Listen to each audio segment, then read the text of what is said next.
Maswerteng gabi po mga ka-STL. Narito na po ang resulta ng STL Laguna para sa araw na to. 3rd row, March 11, 2026, araw ng Miyerkules. Naway ang mga natayaan nyo pong mga numero kanina ay manalo nawa ngayong gabing ito, 8 PM. Kaya't kunin nyo na po ang inyong mga ticket. Narito na po ang resulta. Para po sa STL Laguna, 3rd row result, March 11, 2026, 8 PM. Ang mga numerong nanalo, 12 at 2 in exact order. Sa lahat po ng dumaya kanina sa STL Laguna para sa 3rd round ng 12 at 2, congrats po sa inyo.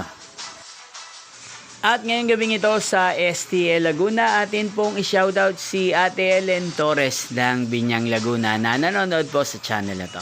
Shoutout po sa inyo, Ate Ellen Torres. Sana po ay nasa mabuti kayong kalagayan. At sa lahat po ng mga taga Laguna na lagi pong nanonood sa channel na to, shoutout po sa inyo. Inyo pong napanood ang resulta ng STL Laguna. Maraming salamat po sa patuloy niyo po pagsuporta sa aking channel. Magkita-kita pong muli tayo bukas ng alas 11 ng umaga. Thank you for watching.